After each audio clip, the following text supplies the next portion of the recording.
Thank you for coming to U-Channel studio. Oh, it's a pleasure to be here. Thank you for having me. You're running for Congress. Yes, I'm running for what's called the 16th District, which is the seat currently held by Anna Eshoo. She'll be retiring. And so there's now an open seat. Usually people will say Washington, D.C. works in a really slow way, slower than the local level, right? Mm-hmm. But you as a mayor, what is your reflection on the things you've done in San Jose? Well, as I think about my next step here in Congress, I think what I'm hearing as I'm knocking on doors throughout the community is a real frustration that Congress doesn't seem to get much done. And we expect mayors to be accountable. Every time I went to a grocery store or went to the gym or anywhere else, I was informed about a recent burglary in the neighborhood or a pothole or, for that matter, a homeless encampment. You're expected to know and respond to these issues, and people demand accountability out of mayors. I frankly welcomed that. We didn't always respond well or perfectly, but it was important for people to have a sense that their government could be held accountable. And in my final year in office in 2022, we reduced street homelessness by 11%. We had the lowest rate of homicide of any major city in the country among the 50 largest. And we also provided my successor, Matt Mahan, with a $30 million surplus. We balanced a budget and provided money for the future. You know, that kind of accountability is what we critically need in Congress. And I don't think that people feel they're getting that in Congress because there's so much fighting and so much polarization and really, as a result, logjam. There's just nothing getting done. This is the least productive Congress we've seen in about half a century. And people are eager to see folks reach across the aisle and start to get things done to address the challenges we have. Very high cost of living, high cost of housing, utilities, childcare. Everything costs so much and people are struggling so much. They want to see Congress take action. That's where we need to focus. As a lifelong resident of the Bay Area, how do you envision the ideal living conditions here for middle class? Middle class families are struggling mightily right now in our community here in the Bay Area. And the cost of living, as I mentioned, is a big part of that. There are other issues too. Crime is certainly a concern, I know, for many families. Access to education, making sure their children have a path to college. Because of financial barriers and other barriers, that's a big issue. So we really need to focus on those kinds of issues. It seems to me, in Congress, because they're not just problems here in the Bay Area, they're problems throughout our country. We have a housing crisis in every major metro in this country right now. People are struggling to pay rent or to be able to afford to buy a home. Yes. And there are things that Congress can do. Anna Eshoo announced that she was retiring in late November, and so I was thinking hard as I was talking to my wife, do I really want to do this? I had just taken a job in the private sector about that time, and you know, the prospect of not having any income and running for office, as you can imagine, was challenging, but my wife was very supportive. But I really wanted to ask myself, what do I think I can get accomplished in a divided Congress, right? Republicans and Democrats are fighting all the time, nothing's getting done. And so I started writing down ideas. You know, what can we do about a housing crisis? What can we do about the high cost of utilities? What can we do about crime? And started writing down ideas that I thought we could get some Republicans and Democrats to support. Not ideological ideas, ideas that are practically focused on solutions. And I kept writing and writing, and now what I wrote became a book. Oh, it's now on my website. And that book is growing by the week. I'm still adding to it. Do you have a title yet? Yeah, it's called Let's Get It Done. Let's Get It Done. Let's Get It Done. And it's about taking sort of a mayor's frame of reference to Congress. How do we get things done at a time of great division? Right? We need to reach across the aisle and talk to both Republicans and Democrats and find pragmatic solutions to these problems. And look, not all these are perfect solutions, and they're not all going to get passed. I know all that, but the important thing is that we start to have a conversation about solutions again, because that's the only way we're going to overcome these deep divisions in our country. We face a lot of common challenges here. Housing is too expensive for everybody. Utilities, insurance, it's too expensive for everybody. So whether you're Democrat or Republican, we should be able to talk about these problems and talk about solutions in a way that's more constructive. And I hope will start to reinvigorate the democratic spirit in our country of dialogue, of civil dialogue. Being a mayor is pretty much you had to get your hands dirty, right? Yeah. So this leads to a question about the connection between you and Mr. Michael Bloomberg. Mm-hmm. Like there's reports saying like you two, I don't know, have strong links. Mm-hmm. What brought you two together? Sure. I know he was a mayor before. He was, yeah. He was a very successful mayor in New York York City at a time when they dramatically reduced crime rates, reduced poverty rates, improved economic setting in New York, and I admire his good leadership in many ways. He didn't do everything perfectly either, just like I didn't. But he started an institute for mayors essentially through Bloomberg Philanthropies, where he used funding to help mayors of large cities throughout the country be able to get access, for example, to experts in data analytics to help us study how we could improve services in different ways. We worked very collaboratively with Mike around issues of gun safety, gun violence. And as a result, we were the first city in the country, as a result of work that we did with him and some community groups that he helped to support, we were the first city in the country to pass a measure that would ensure that we could reduce gun violence by really focusing resources on violence prevention. For example, with those who may be going through challenges with depression or having suicidal ideations, or maybe there's a situation of domestic violence in those homes, and trying to focus resources on addressing those households where a gun is owned and saying how we can reduce violence in those. Now, that's still under review by the court. So far, it's been approved, and I hope it'll be implemented soon. But that was a completely novel idea, relying on work that we did in partnership with Bloomberg Philanthropies and others. So, the thing about being a mayor is you can't tell people, hey, I didn't get anything done because of that other party, right? Or, oh, we couldn't get anything done because it's somebody else's fault. People hold you accountable. And I think that forces a certain pragmatism in mayors, whether you're a Democrat or Republican. It requires you to actually sit down with people who don't like you. And you actually have to, have difficult conversations. I can remember my very first year in office. I'd just been elected by a very narrow margin, and a lot of the public employee unions opposed me in San Jose because I supported a lot of fiscal discipline that ran up against, particularly on pension reform and other issues. And we had to grapple with a huge crisis with a $3.5 billion unfunded liability that I had inherited as a mayor. And we had to negotiate, and we did. We negotiated for 11 months with 11 different unions. And it was a hard negotiation, but at the end, we all walked out arm in arm, went to the voters, and we approved a measure that saved taxpayers $3 billion over the next 25 years. I mean, it's saving hundreds of millions every year. So we were able to do it and be collaborative, even though we may have disagreed vehemently only months before. That's what mayors have to do, and that's what we need to take to Congress. We have to sit down with people who don't agree with us. That's the nature of having a diverse country. Talk about your perception about the Chinese American in this community. Well, there's a very extensive history, certainly, of Chinese immigrants and Chinese American community building this community, literally. Of course, there's a very tragic tale about the railroad and a lot of forced labor.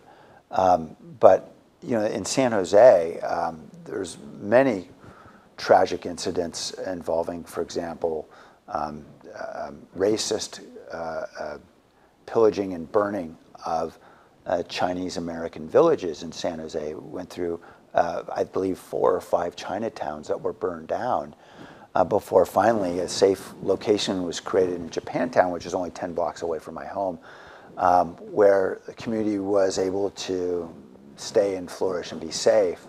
Ultimately, that became a location that became Japantown also because other Asian American families ultimately settled there because they felt that they were safer there. That history of discrimination and the many obstacles that Chinese Americans face here. I mean, I heard it in my own family. My grandfather, I remember, he had some property up in North 5th Street in San Jose, and he sold a piece of property to a man by the name of Tom Dick Yee, who was very well known, a really beloved man who ultimately opened a grocery store there back in 1948, became a big center for the community, and employed a lot of families. Well, when my grandfather sold him that land, he had people coming to his house screaming at him saying, how can you sell this land to a Chinese person in our community? And my grandfather was very clear because he had an immigrant experience himself. He said, his money is just as green as yours is. If you want it, you pay more. And that pretty much settled the issue. My grandfather felt very strongly about that. And he lived next door to the grocery store, my grandfather did. And that story was an important one. I remember hearing that as a child and thinking, you know, there are people who have overcome a lot to be a part of this community and to build this community. And now, of course, we see the extraordinary success. I mean, we see, you know, Eric Yuan, a friend of mine who's the CEO of Zoom, for example, or you see what the River of Life Church is doing in feeding tens of thousands of families, and you think of the extraordinary contributions that are happening because of Chinese Americans who are here in our community. But it didn't just magically happen. It didn't happen because, you know, folks were offered extraordinary opportunities.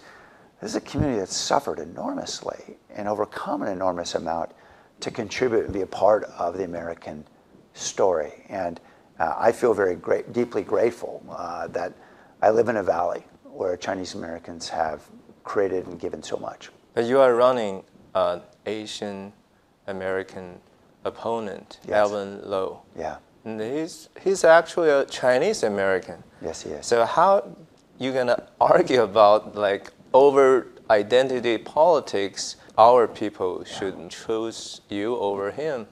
You know, I think we've had enough of identity politics, and I think people are tired of it, honestly.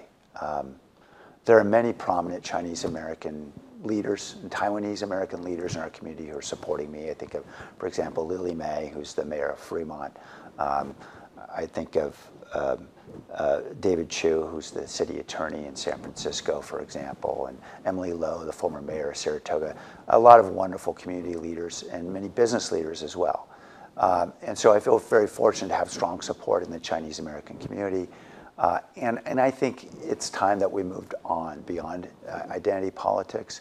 Certainly, I have many identities myself. I'm Italian American, I'm Mexican American, I'm Irish American, and all those things are important to me. But I understand why someone who's Italian American may choose to vote for my opponent because they may be more aligned on important issues, and that's the way it should be. People should vote based on their heart and their mind. And I think here in Silicon Valley, we have people who are very independent, and I think they'll do that. But what's the difference between you two? You know, I think we've had very different paths politically. Obviously, I was the mayor of a large city, and Assemblymember Lowe was in the legislature. I think I can point to very specific accomplishments that, you know, are natural for a mayor. I think it's harder in the legislature to be able to say that there was something you did that you led unless you really have a position of leadership. And so he hasn't really had that opportunity. He hasn't really, I think he tried to be speaker on a couple of occasions, but it didn't work for him, and he wasn't voted to be in that position of leadership. But I feel, you know, comfortable in saying, look, I took on a lot of tough battles. You know, PG&E has been pushing rates up on people, particularly in the last few years, in a horrible way. It's been very painful for many families. And as mayor, I took on a lot of battles with PG&E over rate setting with the Public Utilities Commission. And I took on PG&E even recently when I was a Stanford professor. We started an organization called Fair California, where we worked with the Chinese American Chamber of Commerce, for example, down here. Dennis Wan is the CEO, is also supporting me. And we worked with AARP and a lot of organizations to oppose rate increases and demand more transparency. And, you know, I had to take hard positions as a mayor, and I understood why I had to do that to protect my community. I don't feel like my opponents had to do that, and PG&E actually supported my opponent with a contribution of $320,000 to the super PAC in the primary of this election. I don't know what they're going to do in this runoff. They may give more. So that's a reflection, I think, of when you're a mayor, you have to take tough positions, and you may pay the price. In this case, PG&E spending hundreds of thousands of dollars to support your opponent. You do it because you know it's the right thing to do, and because you're accountable to people. There are similar episodes, for example, in opposing developers who wanted to build a lot of housing up in the hillsides, where we were trying to protect hillsides for the future, for our children and grandchildren. And very powerful developers spent, in one case, $7 million on a ballot measure. We opposed it. We protected the hillside. We protected Coyote Valley, because we know that this nature is, once it's lost forever. And we got a great coalition of environmental community members, neighborhood leaders, and even though we were badly outspent, we were able to defeat it. It's those kinds of things that I'm most proud of, where we worked with the community, we took on tough battles, and we did it because it was what was in the best interest of our children and grandchildren. I feel comfortable about those kinds of decisions that I made, and I think I have a strong record to show it. Can you talk about the projects you have done in San Jose? I think you have worked with developers to build some affordable housing. Peter and Susana Powell are so incredibly generous to our community, and they've given so many ways. One day, Peter had said to me, "Hey, I'm frustrated. I'm trying to build housing to help get homeless people off the street, and I can't get any of these other cities to give us any land to actually go do it. I'll pay for it. Just tell us where to do it." I said, "That's wonderful." We were at the time experimenting with different models for how we could try to get more housing built more quickly. So it costs between $900,000 and $1 million a unit to build a housing of any apartment in an apartment building in the Bay Area. And it takes 5 or 6 years. It's just too long. It's too expensive. So we need to move much more nimbly, right? We have to build housing quickly at a lower cost to be able to get more people off the street. And Peter was very emphatic that this was the right path, and I agreed. And so we started with a couple of what we call quick build, prefabricated housing communities. With their generosity, they contributed millions of dollars for the first couple that we built, and then we built several more, sometimes with philanthropic help from others, and then the city put in money as well. And we started doing that in 2020. By 2022, we had built, I think, 4 or 5 of these communities, and we were able to reduce street homelessness by about 11%. And it was showing us that it was working. We were moving hundreds of people off the street. And now the current mayor, Matt Mahan, is trying to continue to expand that, but he's got a real challenge because he doesn't have enough funding to operate many of these communities. And part of the reason is because of restrictions in federal law. And the restrictions in federal law currently don't allow him to use what's called Section 8 vouchers to help pay for those operations, the maintenance and the management and the drug treatment and mental health treatment that's needed in many of those communities.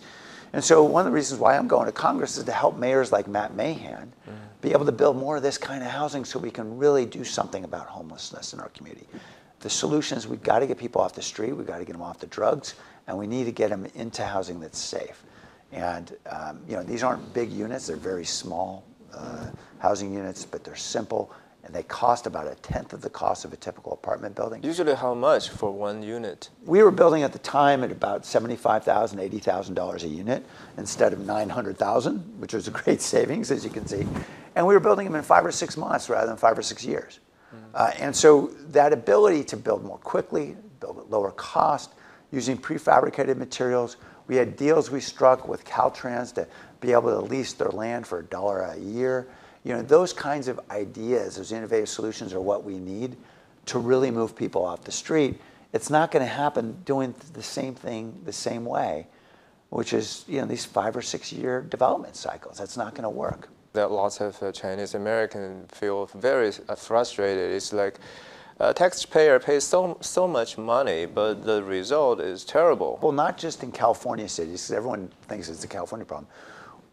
I was, studying this issue while I was at Stanford. There are 44 cities in this country that have at least 1,000 homeless people. 44 cities. Are San Jose one of them? Yes, San Jose is absolutely one of them. Yes, we have a terrible homeless challenge in San Jose, and it's terrible in so many big cities. And what we're seeing is that it's grown now just in the last year in the United States, I think 12 or 13%. There are nearly 750,000 people, Americans, who are on the street. And so this is a national problem. It's not just a local problem. We can't just tell cities to go figure it out. We need a Congress that's willing to be a partner in helping to solve this problem, whether it's changing the Section 8 statute to enable local communities to use these vouchers to help pay for operations in these centers, or maybe it's getting restrictions out of Medicaid law, for example, that'll enable us to get more people into mental health and substance abuse treatment and inpatient treatment, where currently they're constrained under their current Medicaid law to only being able to serve people in very small facilities. There's a lot of ways that Congress can get barriers out of the way if we have a Congress that's willing to lean in on homelessness, or lean in on crime, or lean in on addressing the high cost of utilities or the high cost of housing. There's more that we can do at the federal level, and it's not being done. Chinese Americans sometimes feel frustrated because the politicians are more willing to pour money into, they say, like, as long as we pour more money into this issue, we just help them to get treat the mental health issue and everything.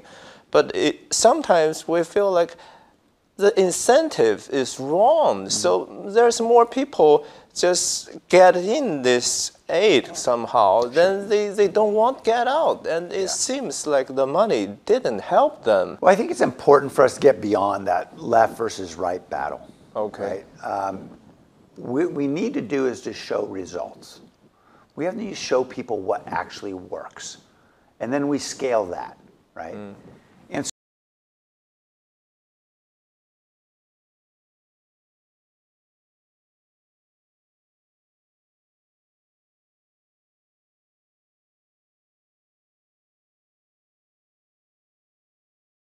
the units now. I know Mayor Mahan's trying 600? Yeah, Mayor Mahan's trying to expand it to 1,000, and I hope he's very successful in doing that. But we need much more scale. But we need to show it works first, and then people will feel comfortable and confident in investing in that solution. There are other solutions that have been working, but we're not identifying those effectively enough, and we're not scaling those. You know, we started in San Jose, we started converting motels into apartments. Back in 2016, we started doing with a couple motels. We actually showed it was successful, and then California adopted it as a statewide model ultimately 4 years later. Now, what we need to do is to replicate those successful models, and then people will say, okay, that's worth money, because now we're seeing the results. We're not seeing enough of it now. So in your experience, what part actually worked? What part didn't quite work well? There was this belief that if we provided drug treatment to people while they were homeless, we could somehow or another get them off drugs. And it turns out that if you have a methamphetamine addiction, for example, you're not going to get a meth addict off of meth while they're still living under a bridge. It just doesn't work that way. And every mental health expert I've talked to has said the same thing. You have to get them out of living under a bridge where every single night they're feeling that threat of assault, right? And we know there's a lot of violence out there when they're unhoused. And we know that they need a stable life situation. It doesn't mean you need to house everybody in $1 million constructed apartment building. What it means is you need to get them into a stable situation, such as our quick-built housing. These are simple dorm rooms. They're very small, maybe 300 square feet, 400 square feet, very small. But they have a private bedroom, a private bathroom that's very small, and it's secure. There's a door with a lock, and they have a key to that lock. And that means they feel safe. That is all the difference to helping somebody get into a stable situation where then you can work with them on drug treatment, right? Or mental health issues. And you start to see benefit. You start to see improvement. But you got to get them in a stable situation. Similarly, we saw some effective results with prevention. We could save a lot of money oftentimes working with families right before they got their notice of eviction if we knew that there's a job loss or maybe somebody got struck with a horrible health problem. A very small amount of money can often help that family pay for rent and stay housed at a much lower cost to everybody in the public than waiting for them to be homeless. Because when you've got a family that's living on the street, in addition to a situation where there's a lot more human misery, you're now going to have to spend a lot more money to try to address that problem. So the idea is enable with very small, discrete amounts of payment to keep people housed for a short period of time to help them stay in the game. You once worked as a prosecutor, right? Yes. In attorney office. So what's your approach to the uprising crime here? Yeah, there's a growing concern about crime, to be sure. The statistics say different things, but I won't bore you with the statistics, because what really matters is what people are feeling and seeing right now, and we need to at least address that so people feel safe. So I was a criminal prosecutor here in St. Clair County, and I was also at the federal level. What I've proposed in this book that I wrote is really Let's get focusing, it done, huh? Yes, let's get it done. It's really focusing on that connection between drugs and crime. We know that there is an extremely high percentage of criminal activity is resulting from people who are abusing drugs. And we know that there's an awful lot of those same people are still in the criminal justice system. They might be on probation. They might be on parole, for example.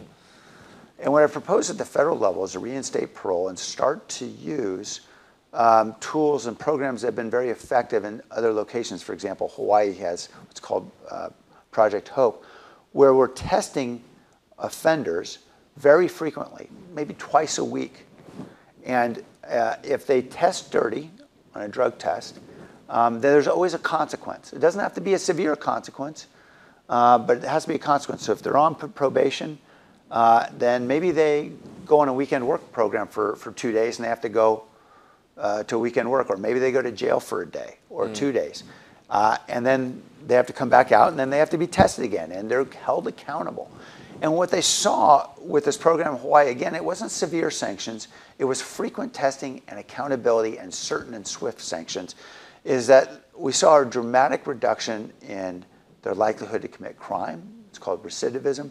And a dramatic reduction in their use of drugs. They're having a lot fewer positive tests when they're getting tested.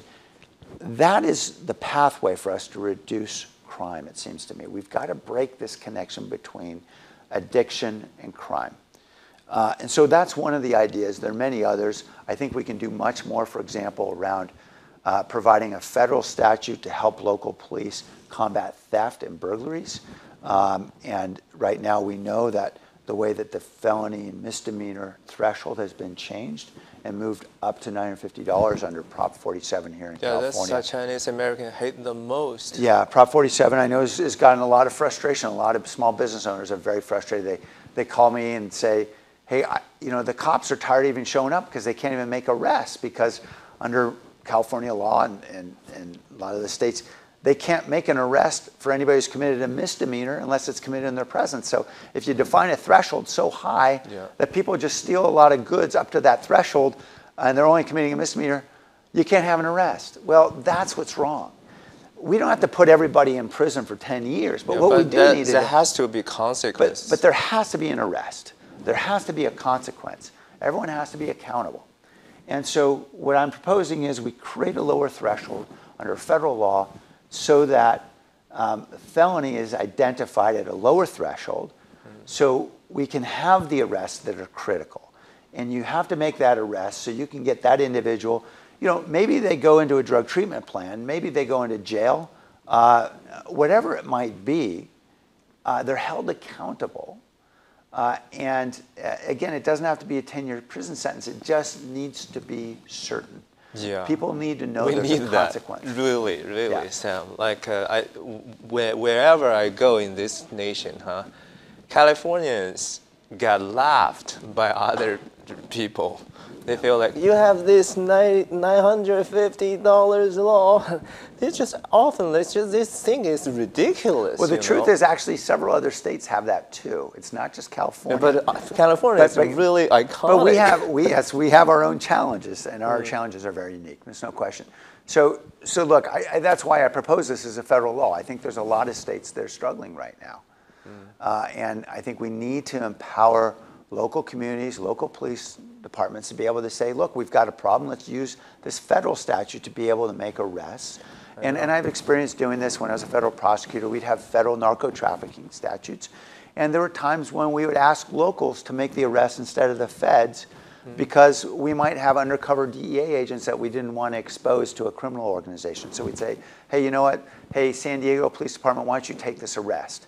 And there was an effective partnership between state and local and federal law enforcement that enabled us to tackle many of these organizations.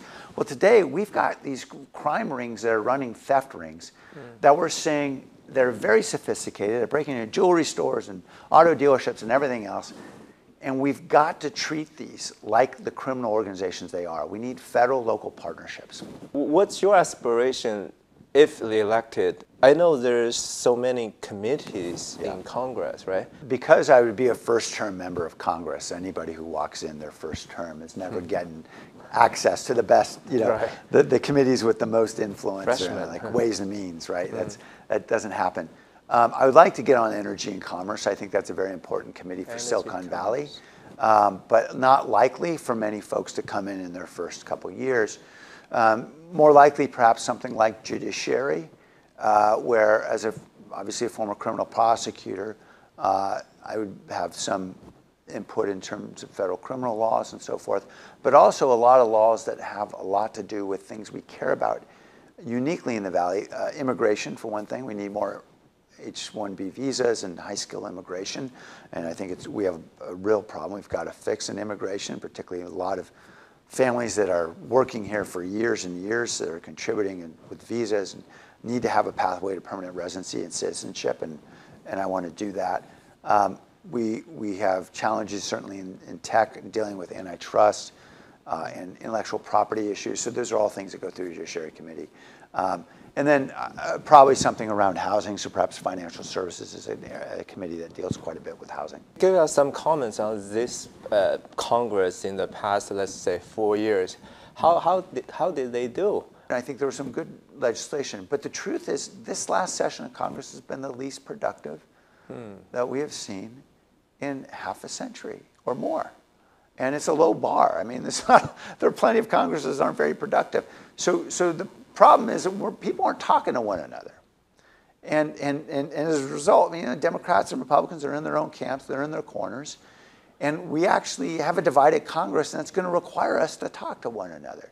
When I get into Congress, I want to join what's called the Problem Solver Caucus. And there's a caucus of equal number of Democrats and Republicans. In order to join, you have to find a member of the opposite party to join with you. Oh, that's a nice setup. And you can't talk about whatever the party's telling you to do. You have to talk about solutions that are currently not on the table to try to find creative third way. We need more of those conversations in this country. Certainly in Congress, but really throughout our country. That's for sure, because we will foresee a divided Congress again. Who Yes, knows who's going to win the House or the Senate. Yeah. But still, the problem has to be solved. Right. So good luck, man. Thank you. I'm grateful for this opportunity. It's so critically important that we have conversations like this, and I welcome really continuing the conversation with members of the Chinese and Taiwanese American communities here in our valley. This is such a critically important community, and I have a lot to learn. I'm going to continue to listen, but I look forward to rolling up my sleeves to see how we can tackle our challenges together. Good luck to you, Sam. Thank you. Great to be with you, Liam.